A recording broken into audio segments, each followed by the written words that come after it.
आप देख रहे हैं WLBS न्यूज। चैनल को सब्सक्राइब करना और बेल आइकन को प्रेस करना ना भूलें। नमस्कार दोस्तों, जय भीम। मैं सुरेश आप सभी का एक बार फिर से स्वागत करता हूं। दोस्तों, जैसा कि आप जानते हैं, हमारे चैनल के माध्यम से हम रोज कोई न कोई ऐसा वीडियो आपके बीच में प्रस्तुत कर रहे हैं जो तथागत बुद्ध और उनके धर्म की जो शिक्षाएं हैं या बौद्ध धर्म में किस प्रकार से संस्कार होते हैं, हम कैसे पर्व मनाते हैं, ऐसी बहुत सारी बातों का हम एक डिटेल चर्चा कर रहे हैं, श्रृंखलाबद्ध चर्चा कर रहे हैं। मेरा विश्वास है यदि आप हमारे सारे ये श्रृंखलाबद्ध कार्यक्रम देखेंगे तो आपको तथागत बुद्ध का जो भी शिक्षाएं हैं या धम्म में किस प्रकार से हमें आचरण करना चाहिए, बौद्धों की क्या पहचान होनी चाहिए, ये सारी चीज़ों के बारे में आपको पूरा अध्ययन हो जाएगा बिना किसी साहित्य को पढ़े हुए। क्योंकि हमारे बीच में जो भी लोग आ रहे हैं, जो भी वक्ता आ रहे हैं, जो भी मेहमान आ रहे हैं, वो इन चीज़ों के बारे में काफ़ी जानकारी रखते हैं। आज हमारे बीच में एक इंजीनियर, एक अभियंता प्रकाश उबनारे जी, जो कि मध्य प्रदेश से ही बिलोंग करते हैं। मैं चाहता हूं सबसे पहले उनका हम स्वागत करें। प्रकाश सर, आपका हमारे चैनल में स्वागत है। साथ ही आप हमारे दर्शकों को आपका एक छोटा सा परिचय भी बता दीजिए। आप सभी को नमो बुद्धाय, जय भीम। आपको भी सुरेश जी नमो बुद्धाय, जय भीम।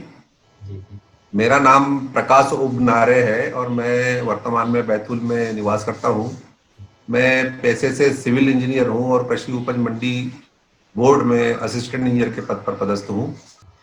सर, मैं सबसे पहले अब शुरुआत करता हूं कि हम एक पंचांग प्रणाम के बारे में मैंने सुना है कि पंचांग प्रणाम होता है कुछ, तो ये क्या होता है हमारे दर्शकों को, और मैं भी समझना चाहता हूँ, इसके बारे में थोड़ा सा बताइए। भारतीय समाज में किसी भी जो श्रेष्ठ व्यक्ति है या जो सज्जन व्यक्ति है या हम किसी से मिलते जुलते हैं तो उसके सम्मान में प्रणाम करने की परंपरा है। जैसे मैंने भी हमने यहाँ पर शुरुआत की तो हमने आपको ये नमस्कार प्रणाम किया।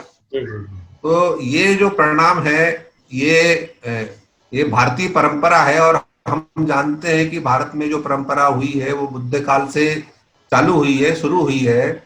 तो ये जो प्रणाम की परंपरा है ये 3 तरह से होती है। एक तो हम लोग साधारण अंजलि को जोड़कर, जो हाथ जोड़कर छाती के पास लाते हैं और प्रणाम करते हैं, नमस्कार करते हैं, एक तरह का ये प्रणाम है, नमस्कार वाला प्रणाम है।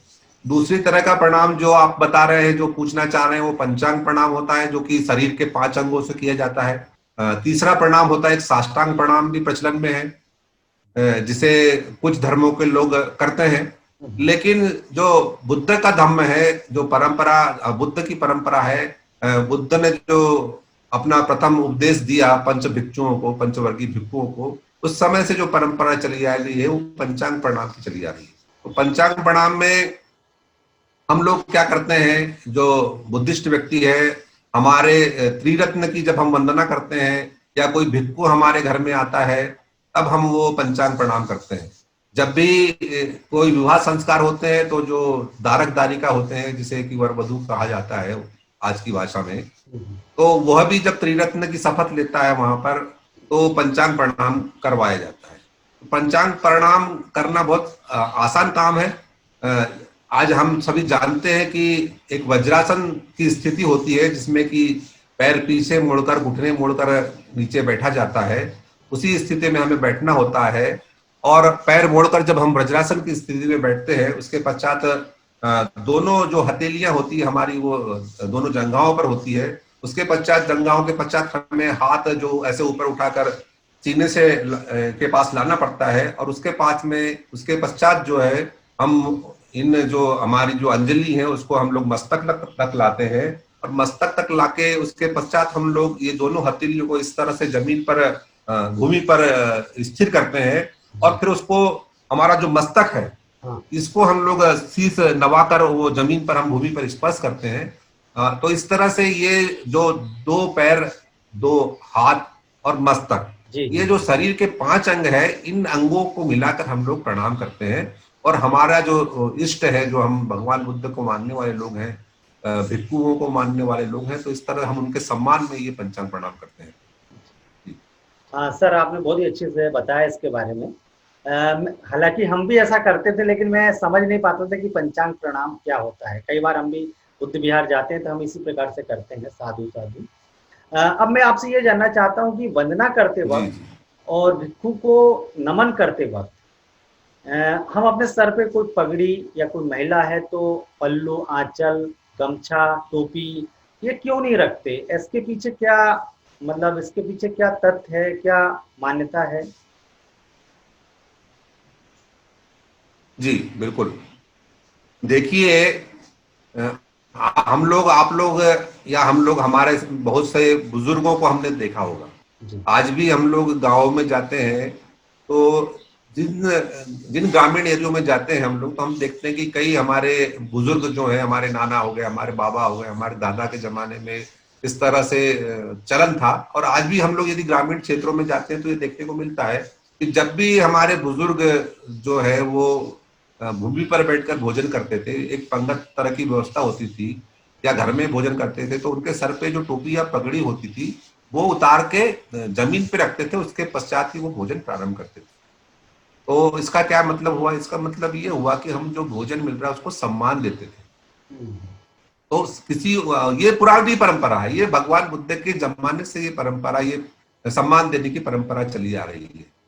तो हम देखते हैं कि जब अंग्रेजों का शासन था तो उस समय भी, अंग्रेजों के शासन काल में भी देखते हैं कि अंग्रेज क्या करते थे, किसी बॉडी को यदि वो कोई शव यात्रा में जा रहे हैं और उसको सम्मान देना होता था तो वो अपना हेड जो है सर से हटा के उसको सम्मान करते थे। जी।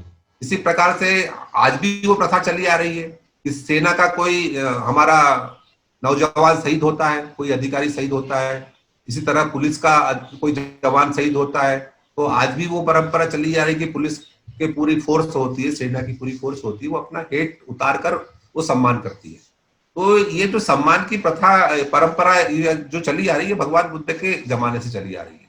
भगवान बुद्ध के काल में भी जब चाहे वो राजा प्रसेनजीत हो, चाहे राजा बिंबिसार हो, कौशल नरेश प्रसेनजीत हो, या मगध नरेश बिंबिसार हो, या मगध नरेश अजातशत्रु हो, या अनाथ पिंडक जैसे श्रेष्ठी वर्ग के लोग हो, जब वो भगवान बुद्ध से मिलने के लिए जाते थे तो जो उनके सर पर जो पगड़ी या जो मुकुट होता था उसको उतार कर रखते थे।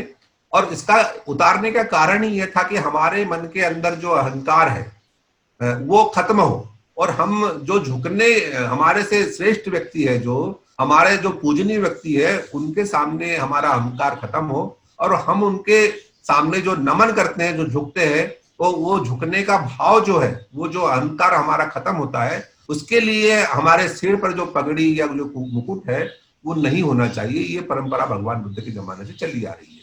तो वही परंपरा हम देखते हैं कि आज के जमाने में भी यदि कोई जो भिक्खु होता है, एक वरिष्ठ भिक्खु होता है, एक कनिष्ठ भिक्खु होता है, अर्थात जिन्होंने बाद में इस तरह की दीक्षा ली होती है, तो कनिष्ठ भिक्खु होता है। जी। लेकिन भिक्खु भिक्खु के जो सिर होता है वो तो सिर मुड़ा हुआ होता है, उनके सिर पर तो कोई कपड़ा वगैरह नहीं होता है। तो उनमें भी ये परंपरा अभी भी चली आ रही है कि कोई कनिष्ठ भिक्खु यदि वरिष्ठ भिक्खु से मुलाकात करता है तो वो दो तरह से करता है। यदि रास्ते में चलता है, रास्ते में मिलते हैं, तो एक सामान्य रूप से जो हम अंजलिबद्ध, अंजलि करणीयो जिसे हम कहते हैं, इस तरह का नमस्कार होता है। और यदि कहीं भिक्खु यदि कहीं आसन ग्रहण करता है तो जो कनिष्ठ भिक्खु है, जो वरिष्ठ भिक्खु यदि कहीं आसन ग्रहण करता है तो कनिष्ठ भिक्खु क्या होता है, जो जो जो वस्त्र, जो हम चीवर कहते हैं, जो कंधे पर जो चीवर का वस्त्र धारण किया होता है, उसको एक तरह हटा के फिर वो पंचांग प्रणाम करता है। इसी तरह से यदि कोई उपासक या उपासिकाओं के लिए भी ये आवश्यक है कि यदि हमें रास्ते में यदि कोई भिक्खु मिलता है तो हमें रास्ते चलते हुए उन्हें पंचांग प्रणाम नहीं करना है, उन्हें केवल अंजलि जोड़ करके प्रणाम करना है। और जब भिक्खु को ऐसा आसन प्राप्त हो जाता है किसी घर में या किसी विहार में जहां पर वो आसन ग्रहण कर लेते हैं, तब हमें उनके सम्मुख एक वस्त्र बिछाकर, चादर बिछाकर, दुस्ता बिछाकर, उसके बाद में हम वहां पर उनको फूल अपने उनके हाथों में देकर फिर हमें वहां पर उनको पंचांग प्रणाम करना चाहिए। जी। आपने इसका जो महत्व है और इसके बारे में जो भी बातें हैं बहुत अच्छे से बताया। अब मैं आपसे ये जानना चाहता हूँ कि हमने देखा है कि यदि आपने ये बात बताई तो मुझे, अगर बुद्धिज्म कल्चर के हिसाब से देखा जाए तो मुझे अच्छा लगा, तो मैं इसे 3 बार कहूँगा, साधु साधु साधु। तो ये जो 3 बार हम जी साधु साधु साधु कहते हैं, इसका मतलब क्या होता है हमारे दर्शकों को समझने के लिए? और ये कब जी। से ऐसा यदि चला आ रहा है? इसके पीछे क्या तथ्य है, क्या क्या मान्यता है? थोड़ा-सा बताइए। जी साधु साधु साधु ये एक बुद्धिस्ट परंपरा है जो कि बुद्ध काल से चली आ रही है। साधु साधु कोई भी हमारे से श्रेष्ठ व्यक्ति, कोई भिक्खु या कोई हमारा गुरु या कोई पूजनीय व्यक्ति जब हमें कोई अच्छी बात बताता है जो कि समाज के हित के लिए हो, समाज के सर्वांगीण विकास के लिए हो, जो जीवन नियम है उसके पालन के लिए हो, जिससे हमारा अच्छा होने वाला हो, तो हम उसकी बात का, उनकी बातों के अनुमोदन के लिए 3 बार साधु साधु साधु ऐसा उच्चारण करके उनके समर्थन में हम लोग ये चीज बोलते हैं, साधु साधु साधु। इसका अर्थ ये होता कि आपने जो बात कही है वो बहुत अच्छी है, बहुत अच्छी है, बहुत अच्छी है। अर्थात आपकी बात का हम लोग बहुत अच्छा, बहुत अच्छा, बहुत अच्छा बोल के समर्थन करते हैं, अनुमोदन करते हैं और जीवन में उतारने का हम लोग इसका प्रयास करते हैं। आपका दूसरा प्रश्न ये था कि ये शुरुआत कैसे हुई? जी। जी, तो हम सभी जानते हैं कि जब सिद्धार्थ 20 साल के हुए तो शाक्य संघ में ऐसी परंपरा थी कि जो जो भी युवा या तरुण जो 20 साल का हो जाएगा उसको शाक्य संघ में दीक्षा लेना अनिवार्य है, शाक्य संघ का सदस्य बनना अनिवार्य है। तो उस समय जो राजा थे, उनके पिता ही वहां पर गणपति थे, राजा थे, तो उन्होंने अपने पुरोहित से कहा कि भाई जो गौतम, सिद्धार्थ गौतम है, ये युवा हो गए, तरुण हो गए, 20 साल के हो गए हैं, तो इन्हें संघ में दीक्षा देने के लिए प्रस्तावित किया जाए। पुरोहित ने संघ का मीटिंग का आयोजन किया और उस समय जो संघ भवन था, जिसे कि उस जमाने में जो संघ भवन हुआ करते थे उसको संथागार कहते थे, तो उस संथागार में उन्होंने एक सभा का आयोजन किया जो कि शाक्य गणराज्य की सभा थी, उसमें उन्होंने आयोजन किया और पुरोहित ने प्रस्ताव रखा कि गौतम अभी 20 वर्ष के हो चुके हैं, युवा हो गए हैं और इनको संघ में दीक्षित किया जाए, संघ का सदस्य बनाया जाए। उन्होंने प्रस्ताव किया तो जो शाक्य सेनापति उस समय थे वो खड़े हुए और उन्होंने उस प्रस्ताव को अनुमोदन करते हुए शाक्य संघ के सदस्यों से कहा कि शुद्धोदन के कुल में पैदा हुए सिद्धार्थ गौतम जो हुए हैं वो युवा हो गए हैं, उन्होंने संघ की सदस्यता के लिए जो निर्धारित आयु होती है 20 वर्ष की, उसको उन्होंने पूर्ण कर ली है और किसी भी प्रकार से वो इस संघ की सदस्यता के लिए अयोग्य नहीं है। मैं यह प्रस्तावित करता हूं कि जो शाक्य संघ है वो सिद्धार्थ गौतम को इसकी सदस्यता ग्रहण करने के लिए उसका अनुमोदन करे। मैं यह प्रस्ताव रखता हूं। यदि किसी भी संघ के सदस्य को इसका विरोध करना है, इसका विरोध करना है, तो वो अपनी बात को यहाँ पर विरोध स्वरूप रख सकता है। तो उसके बाद ये होता है कि जो प्रस्ताव सेनापति की तरफ से आता है वो कोई भी संघ का सदस्य उसका विरोध नहीं करता है।